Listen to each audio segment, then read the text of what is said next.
الحمد لله الحمد لله خالق الوجود من العدم وجاعل النور من الظلم ومخرج الصبر من الألم فملقي التوبة على الندم فنشكره على المصائب كما نشكره على النعم ونصلي على رسوله الأكرم ذي الشرف الأشم والنور الأتم والكتاب المحكم وكمال النبيين والخاتم سيد ولد آدم الذي بشر به عيسى بن مريم ودعا لبعثته إبراهيم عليه السلام حين كان يرفع قواعد بيت الله المحرم، فصلى الله عليه وسلم وعلى أتباعه خير الأمم الذين بارك الله بهم كافة الناس العرب منهم والعجم. فالحمد لله الذي لم يتخذ ولدا ولم يكن له شريك في الملك ولم يكن له ولي من الذل وكبره تكبيرا. والحمد لله الذي أنزل على عبده الكتاب ولم يجعل له عوجا. والحمد لله الذي نحمده ونستعينه ونستغفره ونؤمن به ونتوكل عليه ونعوذ بالله من شرور أنفسنا ومن سيئات أعمالنا، من يهده الله فلا مضل له ومن يضلله فلا هادي له، ونشهد أن لا إله إلا الله وحده لا شريك له، ونشهد أن محمدا عبد الله ورسوله أرسله الله تعالى بالهدى ودين الحق ليظهره على الدين كله وكفى بالله شهيدا. فصلى الله عليه وسلم تسليما كثيرا كثيرا. أما بعد، فإن أصدق الحديث كتاب الله وخير الهدي هدي محمد صلى الله عليه وسلم، وإن شر الأمور محدثاتها، وإن كل محدثة بدعة وكل بدعة ضلالة وكل ضلالة في النار. قال الله عز وجل في كتابه الكريم بعد أن أقول أعوذ بالله من الشيطان الرجيم: قال رب إني ظلمت نفسي فاغفر لي فغفر له إنه هو الغفور الرحيم. قال رب بما أنعمت علي فلن أكون ظهيرا للمجرمين. رب اشرح لي صدري ويسر لي أمري واحلل عقدة من لساني يفقه قولي. اللهم ثبتنا عند الموت بلا إله إلا الله، واللهم اجعلنا من الذين آمنوا وعملوا الصالحات وتواصوا بالحق وتواصوا بالصبر. آمين يا رب العالمين. A lot of people write to me on different platforms and share some of the things that they're experiencing, and a common concern that several people have, in fact, shared with me recently, has been that, at some point in their life, they realized that they messed up. So they were living a life where they didn't really care about the consequences of their actions, and they were, kind of doing whatever makes them happy.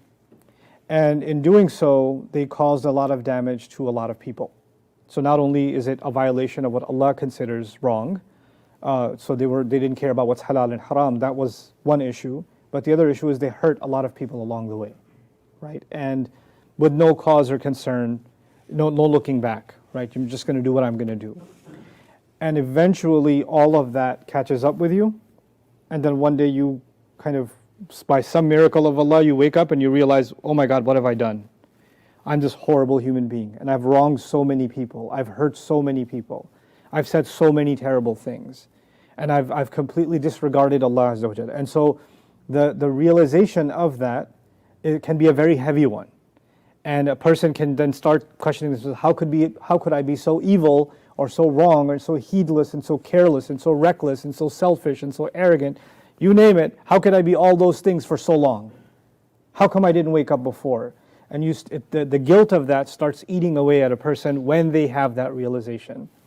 Now, before I carry on with this scenario, I want you to know that Shaitan has a strategy for every phase of our failure. Like he doesn't cause a human being to fail in one step. He wants the human being to fail in subtle stages. You know how they did this example a long time ago? Well, it's animal cruelty really, but if you took a frog and you threw it in boiling water, it would jump right out. But if you put a frog and you boil the water slowly, heat the water slowly, it wouldn't even realize that it's slowly marching towards its death, and it would actually die without ever jumping out, right? So there's a slow progression in which he's poisoning you, or he's boiling you really, slowly but surely before you get to the point of no return, right? So in the beginning, his job is to make something really bad seem not so bad. So even if it's a major sin and it's something totally evil, he'll say, come on, you're just human. Everybody does this. It's okay, you just slipped up. It's okay, you're going through a lot, so it's understandable. Like he'll He'll pat you on the back, he'll support you, he'll comfort you, he'll try to give you these thoughts in your head that what you're doing is not that bad, or maybe just don't think about it. Just why can't you just be happy for once? Just be happy. Pick the drink up. It's okay. You're going in so much stress. This is the least you could do.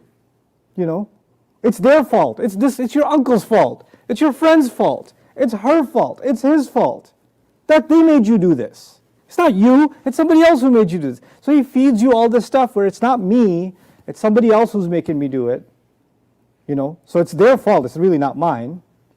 They're the reason that I'm falling into this haram or this evil. And this is why I'm lashing out. And this is why I am the way I am. And so once he does that, then it becomes easy for you and me to take whatever wrong action we were going to take. If we fall into that trap. If you fall into that kind of thinking. Because honestly, the real danger isn't the wrong action. The real danger is the thinking that happens before that action. The Quran gave us guidance on our thoughts. This is why the Quran emphasizes a lot, أَفَلَا تَعْقِلُونَ. Don't you use your intellect. The thought process that we engage in every day, the thoughts that we have every day, Allah guides them. Because if you don't guide your thoughts, the next thing that will happen is misguided behavior. The actions will be misguided. So this thought process, the shaitan is very good at filling your head with this thought process, and you can accept it or reject it, just like junk mail, or just like ads that you don't want to watch. You could choose to click on it and engage, or you can ignore it. The thought will come, but you have to have the ability, and I have to have the ability to dismiss that thought, to do away with that thought. But if you don't do away with that thought, and that scenario is, okay, you know what, it's not that big of a deal, it's somebody else's fault, and you and I fall into the wrong trap. We end up doing the wrong thing. Then, the next thing that happens is one of two. Shaitan has scenarios. In military strategy, they say we're going to make this attack. If A happens, then we'll have this strategy. If B happens, we'll have this strategy. So Shaitan knows that not all human beings respond to failure or sin the same way. Some people fall into sin, and then they become addicted to sin, and they keep on doing it. So he's like, well, this guy's on autopilot, so I don't have to worry about this anymore. He's doing my job for me. She's doing my job for me, so she can just carry on, right? There are other people who do sins continuously, but at one point or another, they wake up. And this is a problem for shaitan. This is a real problem for him. Why? Because this person was paving their way towards failure, so they can meet Allah Azza wa Jal in loss, and now all of a sudden they've woken up and they feel bad about what they did. This is not a good thing. This is the first sign that this person wants to return back to Allah. So what does he do with this person? What is shaitan going to do with this man or woman who decided to wake up, or who Allah put something in their heart and they woke up and they feel horrible? Well, shaitan has a plan B and C. And his plan B is to now instill you with hopelessness. Now he can tell you, hey, you messed up so much. You're such a terrible human being. Look at all the people you hurt. Look at all these years you've been doing these sins. There's no worse person than you. Why would Allah listen to you? Why would He ever guide you? In fact, you're already in hell. You deserve hell already. And you deserve to be in this mental torture so long as you're alive. I don't even know why you're still alive. These are the thoughts that fill in your head. Regret over your sin, which is actually, spiritually speaking, a healthy thing. Iblis can turn that into an unhealthy thing. He can turn that into an overwhelming sense of, Allah will never forgive me. Oh, and then you have this attitude. If you talk to somebody, you say, I feel like Allah will never forgive me. No, why wouldn't Allah forgive you? Oh, you don't know what I've done. Oh, it's so bad. It's so bad. If you knew, you would know that. Even you would tell me you're going to hell. So this thought process is the next success of shaitan. Why? Because shaitan is the master of hopelessness. So before your sin, he wants to make you think it's no big deal. After your sin is done, he wants to convince you it's too big of a deal, Allah will never forgive you. There's no hope for you. Right? And then he can get somebody trapped in that, and a person can start hating themselves, being miserable. And by the way, misery, hating yourself, crushing yourself, and having this kind of viral negativity that's inside you, it spreads to the people around you too. It doesn't just stay with you, right? He loves this. This is what he absolutely loves. So now if a person has fallen into that trap, what does the Quran do to remedy this? The Quran has lots of remedies for it. But what I want to share with you today is, as a reminder, the stories that Allah tells us in the Quran, you all know they're not just stories, right? These are case studies. It's the same Rabb that was the Rabb of Adam alayhi salam, that's my Rabb. The story of Habil and Qabil, or if it's the story of Ashabul Kahf, or if it's the story of the two gardeners, or if it's the story of Musa alayhi salam or Isa alayhi salam, how Allah is dealing with people is He telling us this is how He operates. When people do this, this is what Allah does. And this is how these people interact with Allah. Because you and I don't have the right to make assumptions about Allah. We cannot make assumptions about Allah. So let me just backtrack for a second. When a person says, I know Allah won't forgive me. I just know it. Allah won't forgive me. They've said something about Allah as if they know, right? And where did they get the confirmation for a fact that Allah won't forgive them? Oh, I just have a feeling. It's in my heart, I just know it. Really? You get revelation now? You get wahi that Allah won't forgive you? You and I don't get to speak on behalf of Allah and override how He speaks about Himself. Does He have something to say about this that overrides what you and I are thinking? So let's first take the scenario of sinful people. One of the most sinful people mentioned in the Quran, if not the most sinful person, would be Fir'aun. I often say, jokingly, but sounds pretty serious too, Shaitan would want his autograph. This guy is serious, right? I mean, if there's any crime that you can think of committing against Allah and against humanity, Fir'aun is your role model for evil, right? And Fir'aun, you would think, so many sins and so many murders and so much arrogance, later he should be at a point of no return. There's no way this person can be redeemed. There's no way this person should have a chance at forgiveness. This person should just be destroyed. That's all there should be. But when Allah sent Musa alayhi salam to Fir'aun, He didn't send Musa alayhi salam to Fir'aun to destroy Fir'aun, to punish Fir'aun. In fact, Allah sent him to Fir'aun to remind Fir'aun. And then He said there's potential he could actually maybe even be affected by this reminder, and he might even become a God-fearing person. لَعَلَّهُ يَذَّكَّرْ أَوْ أَنْ يَخْشَى. Now that's pretty wild. Because a person who's literally killed babies, who's enslaved entire nations, who's declared himself a god, who meets every check for, highway to hell. If you check marks every category, this guy's the number one candidate for the kind of person who should be in hell. And Allah tells Musa alayhi salam, after all of those crimes and years of them, Allah tells Musa alayhi salam about this old man. By the way, Fir'aun is an old man. So it's not like, oh, he's young, he can change. No, he's lived a whole life of doing this stuff. And you know what we say about old people? They're set in their ways. It's too late for them. They are how they are. How can they ever change? And Allah tells Musa alayhi salam, even there's a possibility he can benefit from the reminder, and he might become somebody fearful. Even though we know how the story turns out, these words are important, aren't they? Allah is telling us something not just about Fir'aun, but about human beings. You could have done the kinds of sins, the kinds of bad, that it shakes you to even talk about it. Like you're so embarrassed by it, you can't even talk to another person about it. That's how bad it is what you did. That's how embarrassing it is. That's how humiliated you are, even inside yourself. Shaitan's got you so good, you even have a hard time telling Allah, opening up to Allah about it. And even if you do, the moment you open up to Allah, you're like, I really did this? How can I even be talking to Allah? Why? I sound so stupid. Allah is not going to forgive me. Just look at what I've done. Look at what kind of person I am. And Allah Azza wa Jal does not allow a human being to give up hope on themselves. He doesn't do that. He didn't even give that seal onto Fir'aun. He didn't do that. Then when people have a predisposition, they say, no, Allah won't forgive me. Then they open up the Quran and they only look for confirmation of their own wrong assumption. So they say, oh, Allah says about some people, their hearts are sealed. See? That must be me. He's talking about me because it says, في قلوبهم مرض or فطبع على قلوبهم ختم الله على قلوبهم Allah put a seal on their heart. Allah sealed their heart. There's a lock on their heart. That's talking about me. See, my heart is locked. The amazing thing about the people whose hearts are locked in the Quran over and over, you know what Allah says? فَهُمْ لَا يَعْلَمُونَ فَهُمْ لَا يَفْقَهُونَ فَهُمْ لَا يَشْعُرُونَ. They don't even know. They don't even know their hearts are locked. They don't even know their hearts are sealed.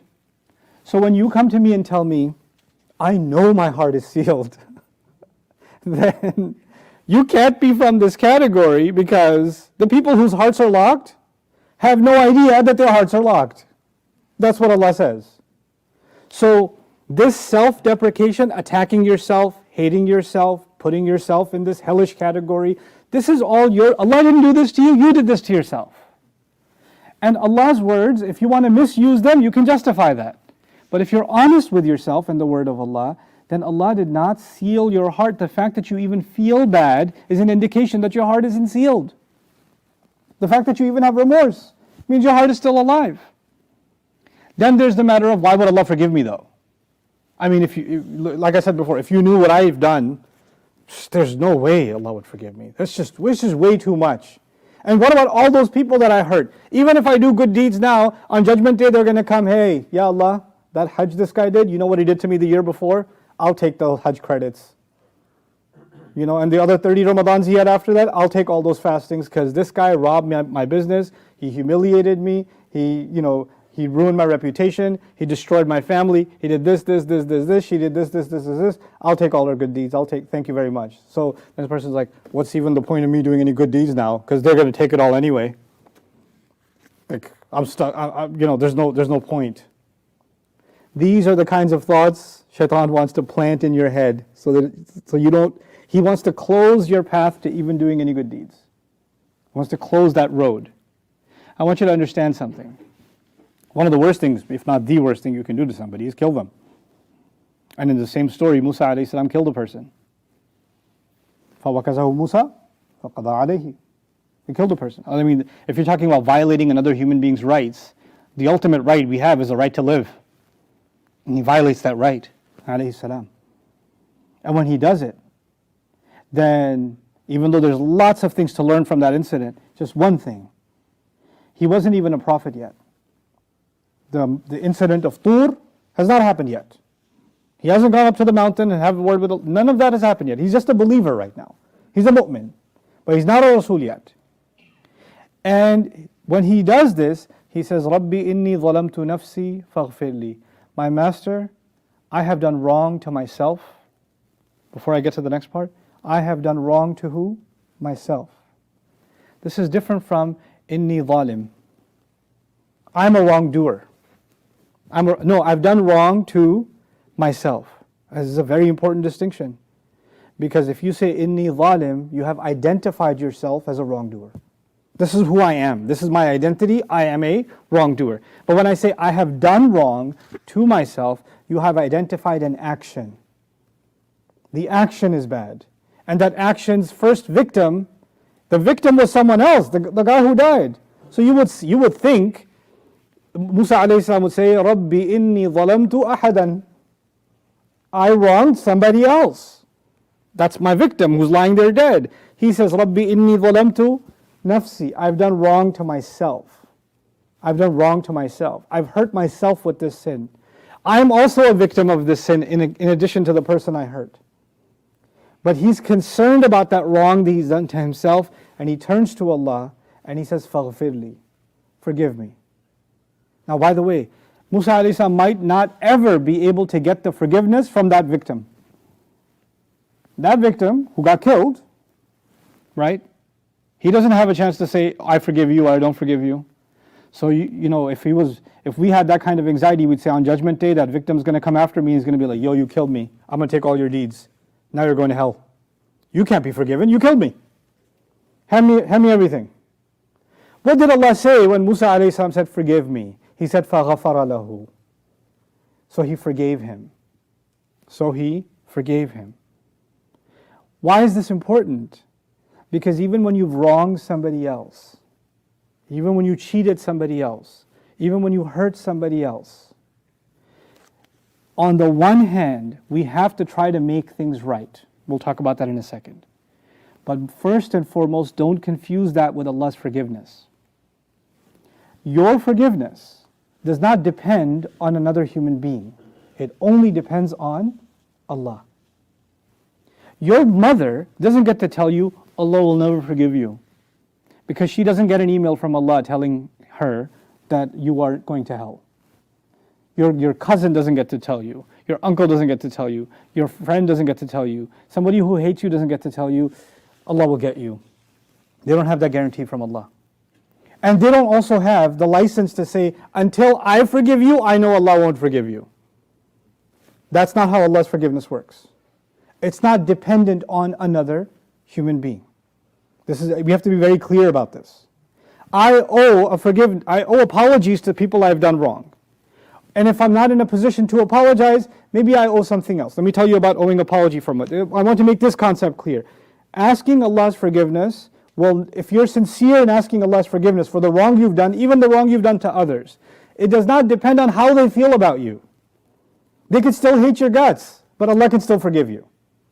Those are two separate things. But now let's talk about the people you hurt. Because the people you hurt might say, hey, why did Allah forgive them? That's not fair. They get to do all that and they get maghfirah. I don't like this deal. They should at least pay something. We believe in Allah's absolute justice. We believe in Allah's rahmah. I trust Allah's judgment more than I trust my own judgment. When you watch an episode of Judge Judy or something and you see the verdict, you're like, she was a little biased. We don't think like that about Allah. I don't worry that Allah will let some criminal off the hook or unfairly forgive someone or they deserve to get punished and I feel like justice wasn't done. I have this tawakkul in Allah's wisdom. I have this reliance on Allah's wisdom, His justice, His all-knowledge. He knows things I can't possibly know. He understands things I can't possibly understand. And so when He makes that decision, I have to step back. I don't know. I can't say about anybody else. But now finally, so let's get to that before I wrap up today's khutbah, and that is, what about the people that you did wrong? What about them? I'm reminded of the case of Al-Wahshi. Al-Wahshi, for those of you who don't know, in the battle of Uhud, he threw the spear that killed the beloved uncle of Rasulullah. Right? So he was paid to do so, and he was successful. And not only was he able to kill him, then the body of the Prophet's uncle was mutilated in this after the battle, right? So but the cause of all of that is Al-Wahshi. Years pass by, Islam is victorious, Makkah has been conquered, and Al-Wahshi actually accepts Islam. He accepts Islam. And when he accepts Islam, we know that all your previous sins are forgiven. Now he wants to come meet the Prophet ﷺ. But the Sahaba remember him. They remember him. If they see him even from a distance, they're not even going to ask questions. Because this guy's dangerous, right? He can throw a spear from a distance. He's going to get killed. So when people are coming in huge numbers to accept Islam and to meet with the Prophet, to give him bay'ah, to pledge their hand to him, and there's a line formed and people are coming and meeting, he cloaked his face to come to meet with Rasulullah. And he finally got to the point where he's right in front of the Prophet ﷺ. He removes his cloak, the Prophet recognizes him. Rasulullah ﷺ recognizes him. And when he recognizes that face, what memories are coming back to the Prophet ﷺ? What happened with his uncle? And he said, aren't you? And he said, yes, I am. Now it's too late for him to get killed, yeah? Because now he's in aman, he's in safety. The Prophet asked him, how did you do it? What happened? He didn't want to say, but the Prophet made him tell him. He made him tell him. We know Allah has already guaranteed for any sins you have committed before. We know what happened with Umar ibn Khattab radiallahu ta'ala anhu. Others. Khalid ibn Walid killed, because of him, so many Sahaba got killed at Uhud. And he's one of our heroes. Why? Because once you accept Islam, previous sins are forgiven. This man killed someone the Prophet ﷺ deeply loved, and now he's accepted Islam. And after hearing that story, of course he's still forgiven, but the Prophet ﷺ told him, but I can't bear to see you. He couldn't see him. He moved far away somewhere. He couldn't look at him. In the end, Rasulullah ﷺ is also a human. And when he sees this man, he remembers the mutilated body of his beloved uncle. He remembers all of what happened. So it's hard for him to process that. You know what? While the Prophet ﷺ has accepted that this man is Muslim and his previous sin, including the murder of his uncle, is forgiven, that doesn't mean that he's over it. That doesn't mean that it still doesn't cause him pain. But you see how in our religion those two things are separate? Somebody might still be hurt by what you did, but that doesn't mean that Allah hasn't forgiven you. Allah has forgiven you. Even if the one you hurt was Rasulullah sallallahu alayhi wasallam. Can you imagine? Even if that was the case. So we have to clean up our thoughts about how forgiveness works. We also have to realize from a story like this one, that if you really hurt somebody badly, you said a lot of bad things about them. You spread rumors about them. You humiliated them. You cheated them. You did all kinds of bad things to them. And their life became very difficult because of you, if that happened. And years later, you feel bad, right? And you don't want them coming after you on Judgment Day. So you decide to pick up the phone or call or show up at their house and ring the bell. Please don't ring that bell. Please don't make that phone call. Because that in itself can be an act of mercilessness. It may be just hearing your voice can trigger them again. It can bring back all those bad memories. That might be a difficult thing for them. That's too selfish of you and me that we think we can just call somebody or face somebody and say, hey, sorry, those fingers of yours I chopped off? Sorry about that. I feel really bad. I realize now that was wrong. Don't expect somebody to be so understanding. And put yourself in those shoes. If you saw a person like that, even if they said sorry, maybe you just want to stay away now. Maybe you don't want that person in your view. So out of rahmah to them, maybe, if there's room for reconciliation, that's something else. But our deen is about isti'nas. Like you don't talk to somebody, you don't engage with somebody until you know that they'll feel good about it. This is not about how you're going to feel. This is about how they're going to feel. You and I have done enough damage. So we don't have to put ourselves on them. Right? But if you find from other sources they're okay to talk to you, that's a different story. That's a different category altogether. Right? So this is what I wanted to dedicate this khutbah to, this concept. That, Rabbi inni zalamtu nafsi faghfir li faghfara lahu. Allah forgave him. Allah forgave him even though the crime isn't against Allah, the crime is against a human being. So when we do wrong, when we seek Allah's forgiveness, if we fall into hopelessness, I know I said that's the last thing, but I forgot this and it's critical. If you don't get out of this hopelessness, if you find yourself in this situation and you don't get out of this hopelessness, then you know what's going to happen next? Two things. What's the point of me doing any good now anyway? I'm going to go to hell anyway. And I can't even live with myself. I don't even want to think about myself. I hate myself. And you hate yourself so much that you want to do an activity that makes you forget about everything. And you know what those activities are? Pretty much all of them are haram. Every one of them is haram. So you'll become addicted to evil activities only because that becomes an escape for you. That can become a very addictive escape because you can't live with yourself. I can't bear the thoughts, the memories, the burden of my previous sins. But Allah removed that burden from us because He gave us the door of tawbah. When your tawbah is sincere, your heart is resentful, you're full of shame, and you turn to Allah and you beg Allah to forgive, and you make a commitment to Allah that you will do your utmost best to never fall into that trap again, then it's over. Then you don't have to relive that sin over and over again. That's what shaitan would want you to do. Now it's time for you to do right. Replace that bad with good things instead. So I pray that Allah Azza wa Jal helps us come out of that cycle of negativity, those of us that are suffering from it, and those of us that may be suffering from it silently. They haven't told anybody. They're too ashamed to tell anybody. Maybe these words can be of some benefit to them, that they can find that there's a way for them to come back to Allah and really find a way to honor themselves again. Allah has honored human beings, and shaitan wants to see us humiliated. And if Allah has honored human beings, just like I need to honor you and honor you and honor you, I also have to honor myself.